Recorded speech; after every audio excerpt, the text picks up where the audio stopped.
가정의 신비. 다 같이 시작. 복음적인 가정의 신비. 한 번 더요. 복음적인 가정의 신비. 예. 5월 가정의 달. 오늘은 어버이 주일로 섬깁니다.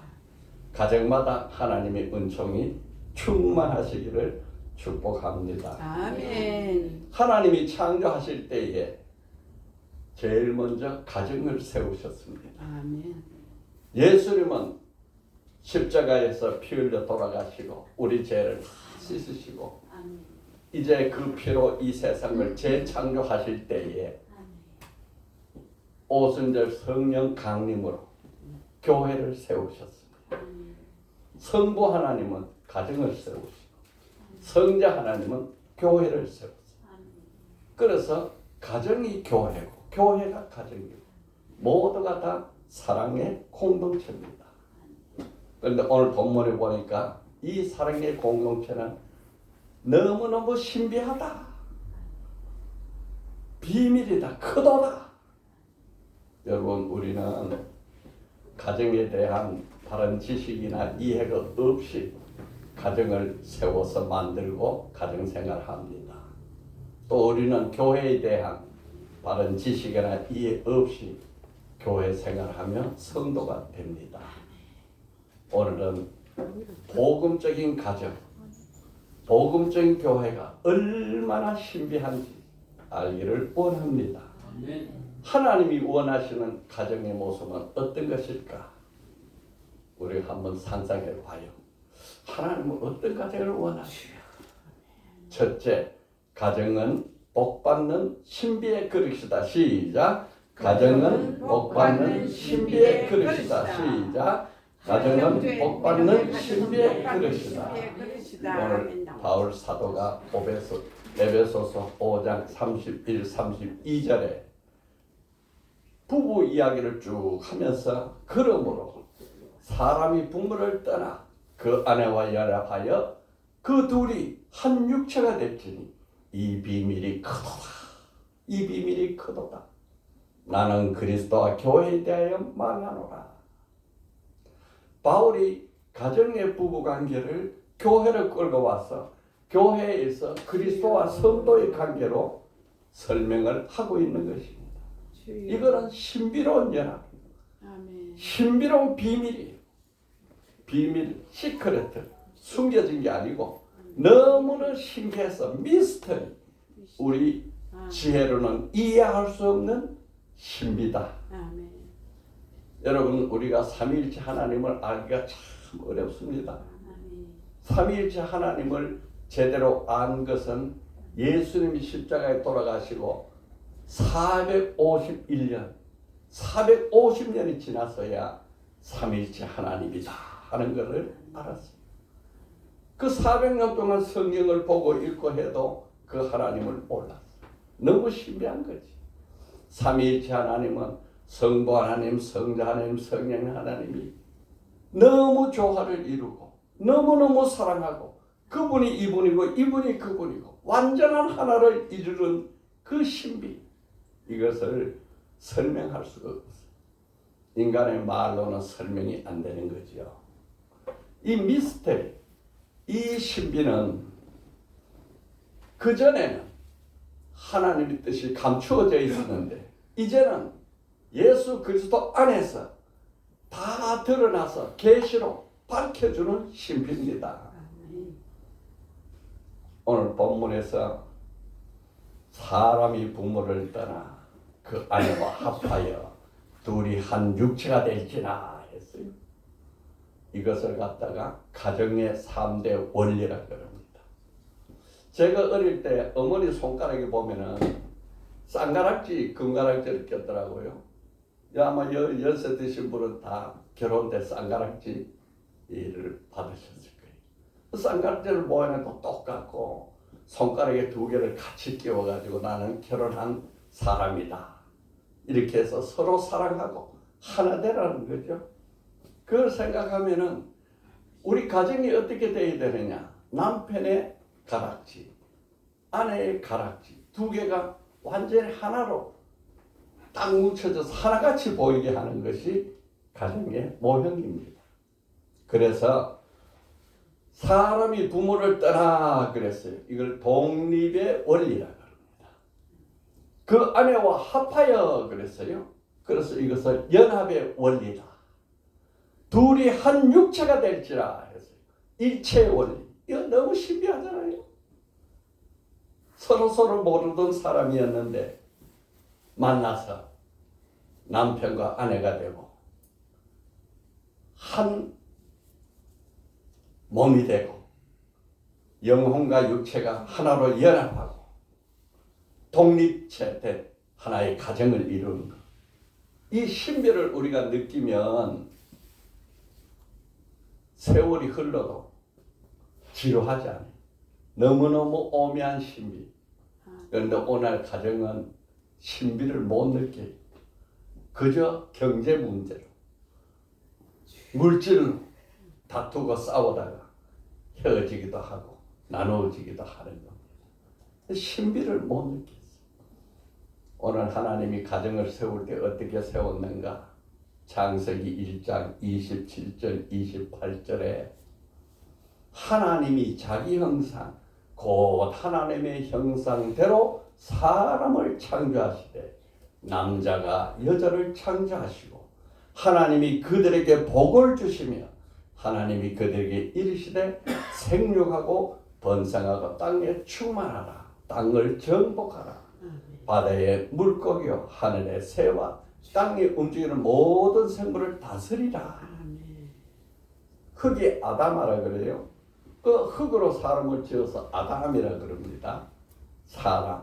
아담이란 사람이라는 뜻입니다. 그 사람을 창조해서 아담을 창조했지요. 하나님 형상대로 창조했어요.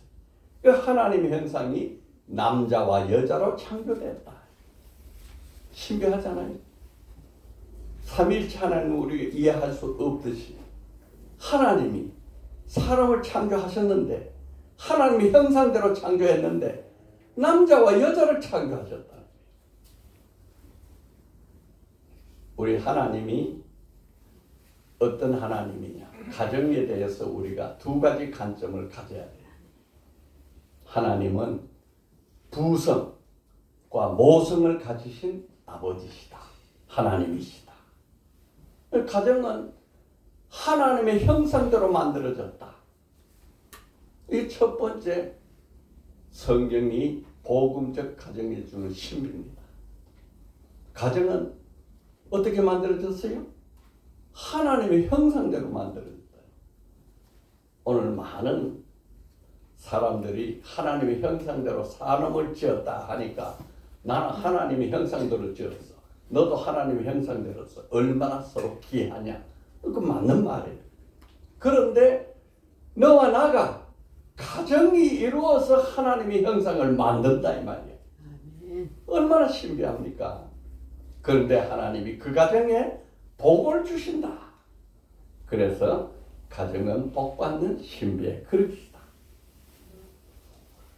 첫 번째 주제로 가정은 하나님의 형상대로 만드셨다 그랬어요. 하나님은요, 아버지 하나님, 진노하시고 심판하시고 무서운 하나님이기도 하지요. 그러나 사랑이 한이 없고 자비와 인자가 한없는 아버지 하나님, 그 모성이에요. 모성.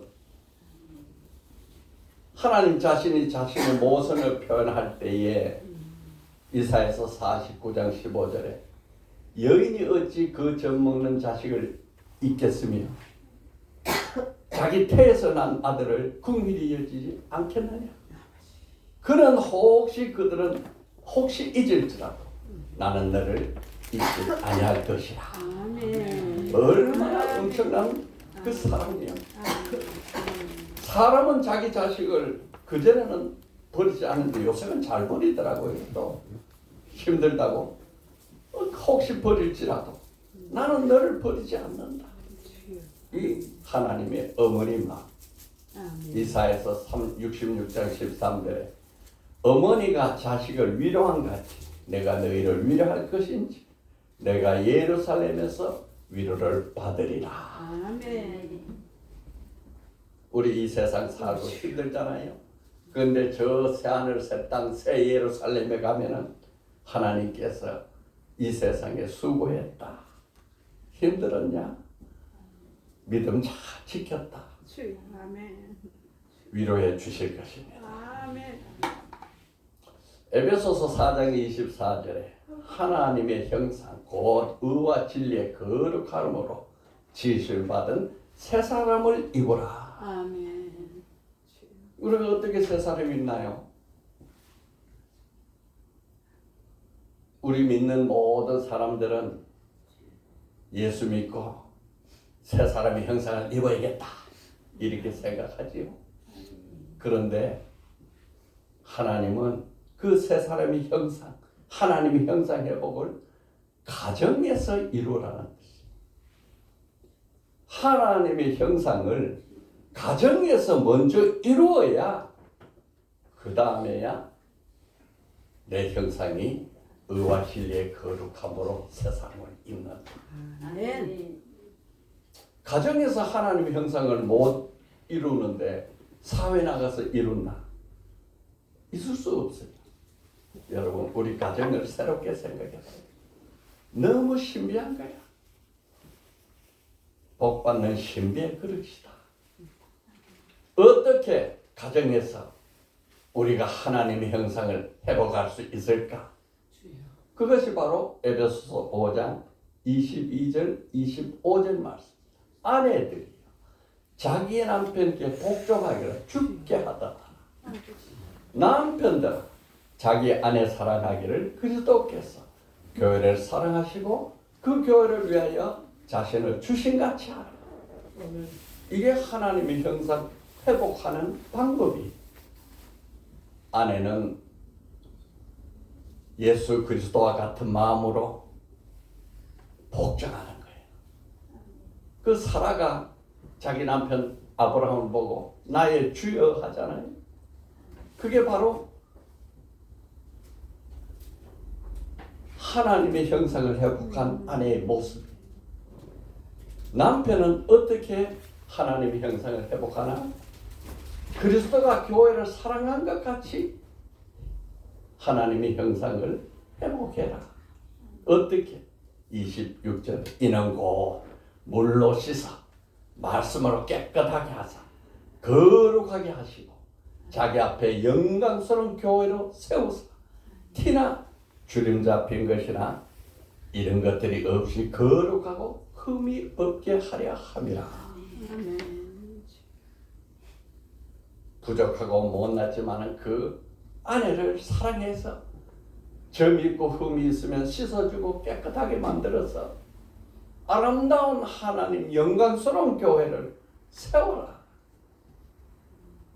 내 부인을, 내 남편을 하나님의 교회같이 세워라. 주름 잡힌 것이나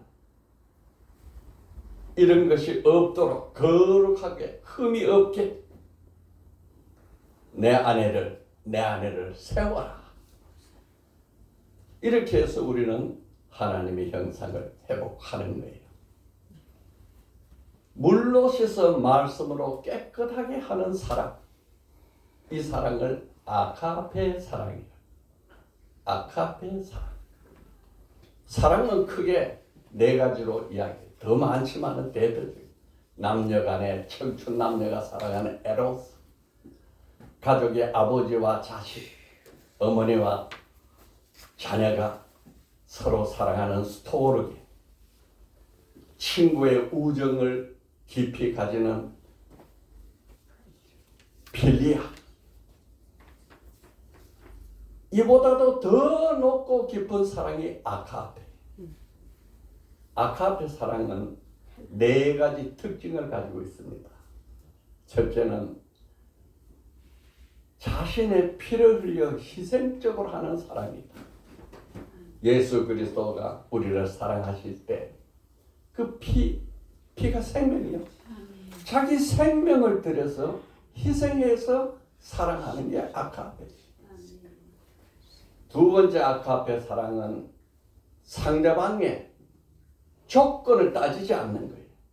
무조건적으로 상대방을 감싸주고 씻어주고 품어주는 무조건적인 사랑. 이게 아가페입니다. 세 번째 아가페는 자격이 없는 사람을 사랑을 해서 자격이 많은 자로 만드는 사랑이요. 절대적인 사랑. 자격이 없는 자에게 베푸는 사랑이 참 힘들죠, 사실. 네. 자격 없는 자에게 베푼다. 네 번째는 가치 없는 자를 가치 있게 만드는 창조적인 사랑. 우리가 예수 그리스도 안에서 그런즉 누구든지 그리스도 안에서는 새로운 피조물이라. 이전 것은 지나갔으니 보라 새 것이 되었도다. 그 말씀 속에 이 네 가지 사랑이 다 들어가 있는 거예요. 예수 그리스도의 이 네 가지 사랑으로 우리는 새로운 피조물이 되는 거예요. 이런 사랑을 가정에서 해라. 가정에서 부부관계를 통해서 하나님의 사랑을 회복하는 것.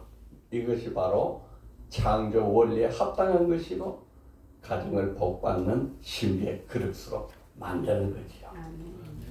어떤 전문가는 러브, 사랑 이것을 첫 글자를 이렇게 풀어서 설명했어요. L자를 리슨, 경청하라. 저분 아래 상대가 말하는 것이 무슨 말일까?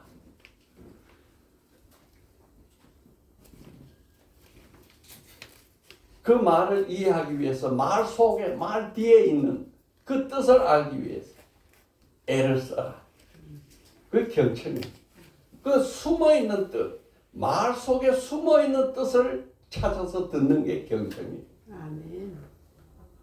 어떤 사람이 아버지가 야 이놈아 그렇게 내가 나쁜 놈이야 나가 죽어라. 그래서 그 아들이 아버지가 나를 버려서 죽어라 해. 아버지한테 내가 순종을 해가지고 자살해. 아 이게 실합니다. 우리나라 과학고등학교 그 학생 대표가 전교에서 성적이 10등 안에 드는데 그런데 어느 날 성적이 떨어졌어. 그래서 되게 뭐라 그랬는가. 이 실합니다.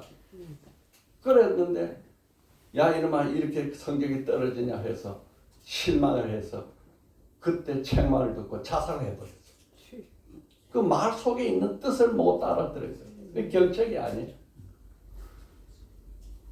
나가 죽어라 하는 거는 나는 너를 너무너무 사랑하니까 너가 죽을 정도로 애를 써서 내 사랑에 좀 부응해달라. 이 뜻이다. 아멘. 러브의 오자를 오버룩. 들을 때 대강 빠뜨릴 건 빠뜨리고 들을 건 듣고 골라서 들으라는 거예요. 신경질 나서 막 뭐라 그러면 그걸 다 마음에 품어가지고 세월이 지나서 오랜 세월 뒤에 당신이 이렇게 말했잖아. 그거는 오버루크가 아니야. 그거 다 잊어버리고 덮어주는 거예요. 오버룩 대강 듣어라. 밸류어링 V자를 밸류어링 상대의 가치를 높여라. 상대를 점점 더 높은 가치로 만들어서 그 숨겨져 있는 달란트, 재능을 개발하도록 기회를 줘서 가치를 높여라. 아카페 사랑이죠. 가치 없는 것을 사랑해서 가치 있는 것으로 만드는 것. 이는 엔카리징이라고 했어요. 용기를 북돋아 줘라. 이 세상 살 때 얼마나 낙심하고 좌절하고 힘들 때가 있어요. 엔카리지 해줘라. 이것은 부부간뿐이 아니고 자녀에게도 그 사랑을 베풀 경청하고 대강 빠뜨리고 듣고 그 자녀의 가치를 높여주고 용기를 북돋아주고 이렇게 해서 우리 가정은 인격적으로나 신학적으로나 하나가 되는 쌍가락지처럼 삼위일체 하나님처럼 복받는 신비의 그릇을 만들어 가는 것입니다. 아멘. 아멘. 아멘. 하나님이 그들에게 복을 주시고 그랬어요. 하나님이 가정에 복을 주는 거예요. 그러니까 가정이 복받는 그릇입니다. 생육번성 충만 정복하라. 이 만물을 다스리라. 건세. 얼마나 큰 축복입니까? 가정과 교회는 복받는 그릇입니다. 아멘. 여러분 우리 교회에서 여기서 지금 흘러나가는 말씀이 이 놀라운 하나님의 축복의 말씀을 지금 선포하는 거예요. 아멘. 사탄은 언제나 가정과 교회를 파괴합니다. 말세가 될수록 가정이 파괴되고 교회가 파괴돼요. 아멘. 우리나라에서도 여러 번 시도하고 국회에서 시도하고 교회에서 반대하고 하는 차별금지법, 동성애 합법화, 창조 원리를 파괴하는 반성교적인 이런 대표적인 것이 바로 말세의 징조예요. 이런 것을 보면서 정말 말세가 됐구나. 미국에서 이거 다 싫어합니다. 장로교 총회에서 동성 부부를 목회자로 세우는 걸 합법화하자. 남자끼리 여자가 여자끼리 결혼한 가정에 목회자로 세우자. 그렇게 해서 그게 통과되니까 총회에서 통과되니까 우리 교회는 절대로 그렇게는 할 수 없다. 어떻게 동성자가 목자가 되느냐. 이렇게 해서 그 총회를 탈퇴하고 나와가지고 그 많은 그 교회 재산이 다 총회 거예요. 총회 다 반납해버리고 다시 개척해 나가는 그런 모습이 오늘 현재 미국 사회에서 이루어지고 있습니다. 어쩌면 머지않아 우리나라도 그렇게 될지 몰라요. 우리나라 선교사가 독일 가가지고 독일이 어떤 데입니까? 종교개혁이 일어났던 거 아니에요? 루터가 종교개혁했던 그곳에 가서 목사님의 가정을 갔더니 또 한 남자가 나오는데 그 목사님이 내 아내다 하고 소개를 시켜서 충격을 받았다. 독일은 벌써 그렇게 된 거예요. 미국은 그렇게 하려고 시도하는 거예요. 이제 우리나라도 그렇게 될 때가 온다는 말세가 되는 거예요. 성경에서 말세는 노아의 때, 롯의 때와 같다. 노아의 때, 롯의 때는 동성애가 왕성한 때입니다. 롯의 때 하늘에 천사가 내려와가지고 롯의 가정에 들어갔는데 그 천사를 내놔라. 우리가 오늘 밤에 그 천사와 상관하겠다. 동성애 하겠다. 그래서 그 롯 소돔과 고모라 성이 유황불로 무너진 거예요. 여러분 가정과 교회는 복받는 신비의 그릇이고 사탄 마귀는 이 그릇을 깨려고 엄청난 애를 쓰는데 깨어지는 가정이 바로 말세의 징조입니다. 2024년 우리나라의 혼인과 이혼 건수가 22만 2천 건이 혼인을 했어요. 그런데 요즘은 나라의 정부에서 애를 많이 써가지고 그 전해보다 2만 9천 건이 늘었습니다. 참 감사한 일이죠. 네. 평균 초혼 결혼 나이가 남자는 33.9세, 여자는 31.6세. 옛날에는 이 10년이 늦어진 거예요. 10년에 5년 내지 10년 늦어졌어요. 이혼이 9만 1,000건, 이혼도 거의 전해보다 1,000건이 줄었어요. 이게 참 다행이에요. 이혼한 내용을 살펴보니까 전체 이혼의 16.7%가 4년 결혼 생활하다 깨져버려요.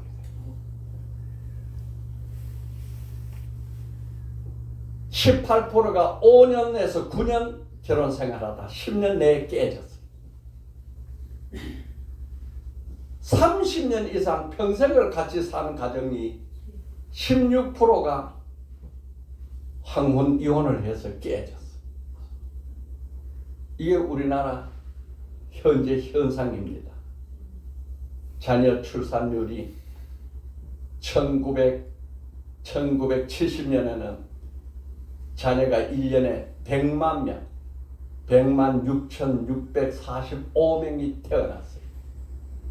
출생률이 4.53%. 그때는 뭐 얼마나 애들이 많았는지 우리가 학교 다닐 때는 1부 오전 수업, 2부 오후 수업 이렇게 했잖아요. 그러던 그 우리나라가 2022년에 신생아 출생이 24만 9천 건으로 줄었어. 전 세계에서 출산율 0.78, 가장 낮은 나라로 인구 절벽이야. 나이 든 사람은 오래 살아요. 65세 이상 인구가 18.5%예요. 이것이 20%가 되면 초고령사회. 우리는 지금 고령사회에 살아요. 이제 20%, 1.5%밖에 안 남았네. 조금 더 있으면 초고령사회. 노인들이 많고 아기들은 없는 사회가 돼요.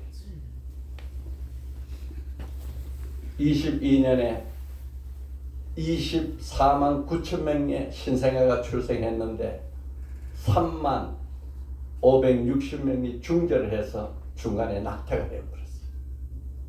여러분, 우리나라 가정은 하나님이 축복하신 생육, 번성, 충만, 정복하라 하는 걸 다 이런 가정이 됐어요. 인구 절벽, 학교가 자꾸 폐쇄돼, 군인이 감소돼, 노동력이 감소되고 경제가 위축되고, 이것이 우리 국가 최대 위기다 이렇게 말합니다. 여러분, 우리는 이 복음적 가정을 회복하는 것이 너무너무 절실한 거예요. 우리가 이 가정의 문제를 놓고 새로운 관점으로 기도해야 될 줄로 믿습니다. 둘째, 가정은 사랑의 내 기둥으로 세워졌다. 시작. 가정은 사랑의 내 기둥으로 세워졌다. 시작. 가정은 사랑의 내 기둥으로 세워졌다. 아내의 복종, 남편의 사랑, 자녀의 공경, 부모의 양육, 이것으로 가정이 세워지는 거예요. 에베소서 5장 22절 25절에 아내들이여 자기 남편에게 복종하기를 주께 하라. 남편들아 자기 아내 사랑하기를 그리스도께서 교회를 사랑하시고 그 교회를 위해서 자신을 주신같이 하라. 에베소서 6장 1절 2절에 4절까지 자녀들아 주 안에서 너희 부모에게 순종하라. 이것이 옳으니라. 내 아버지와 어머니를 공경하라. 이것이 약속 있는 첫 계명이다. 땅에서 잘되고 장수하리라 하는 약속을 넣어준 계명이. 또 아비들아 너희 자녀를 노엽게 하지 말고 오직 주의 교훈과 훈계로 양육해라. 복종, 사랑, 공경, 양육, 이걸 다 합치면 한마디로 하면 사랑의 표현입니다. 사랑이 복종도 되고 사랑이 공경도 되고 사랑이 양육이 되는 거예요. 영어에서 가족을 패밀리라 하잖아요. 패밀리. 이게 바로 사랑이에요. Father and Mother, I love you. 첫자 딴 것이 바로 가족입니다. 가정은 사랑으로 만들어져요. 가정학의 전문가 캐리 체프만은 사랑의 5가지 언어를 발표했어요. 이 책 이름입니다. 사랑의 5가지. 첫 번째가 인정하는 말. 상대를 존중하고 소중함을 느끼도록 하는 말. 오늘 참 수고 많았어. 이게 사랑이에요. 오늘 우리 이종규 이 특송에 집사의 특송에 내가 너무 은혜 받았어. 이게 사랑의 표현이에요. 사랑의 표현. 오늘 영어 요한복음 1장 13, 12, 14절 말씀 영어로 배우니까 너무너무 좋았어. 인정하는 말. 이것이 사랑의 첫 번째 표현. 사랑은 이 말로 표현이 돼요. 두 번째가 함께하는 시간. 상대방에 집중해서 시간을 보내는 거예요. 같이 있어도 딴 데 딴점 풀이고 다른 생각하고 요즘 핸드폰 보고 각자 신문 보고 또 텔레비 보고 흩어지면 이건 함께 있는 시간이 아니 둘이서 산책을 하면서 대화한다든지 영화를 보면서 같이 감상을 하고 그 영화의 이야기 줄거리 스토리를 나눈다든지 함께하는 시간 이것이 그래서 시간이 같이 있어야 사랑이 되는 거예요. 또 세 번째가 선물 마음을 담은 선물을 줄 때 작은 편지 꽃 한 송이 오늘 이걸 받았어요. 이걸 받았는데 우리 이춘이 아까 한문 그 한자 잘 쓴다는 이춘이 저분이 우리 교회에서 결혼을 했어요. 예. 그랬는데 그때 오신 분들을 저에게도 줬어요. 부모처럼 이 카네이션 줬는데 또 다른 것도 있는데요.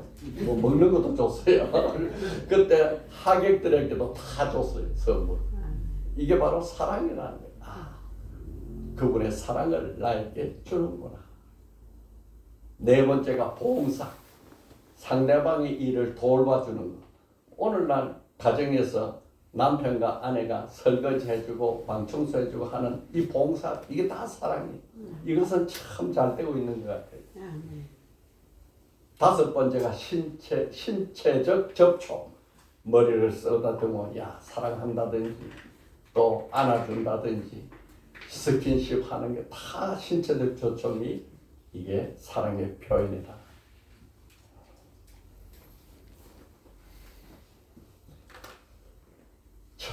(1988년 12월 7일) 낮에 에르메니아에서 진도 7의 대규모 지진이 발생했어요. 피해가 3일 만에 2만 명 이상이 사망을 했어요. 부상자는 말로 다 할 수 없지만 건물이 무너져 내려가지고 그 건물 더미 속에 26세 서잔나 페트로시안이라는 여성이 4살 된 딸 가나니라 하는 딸을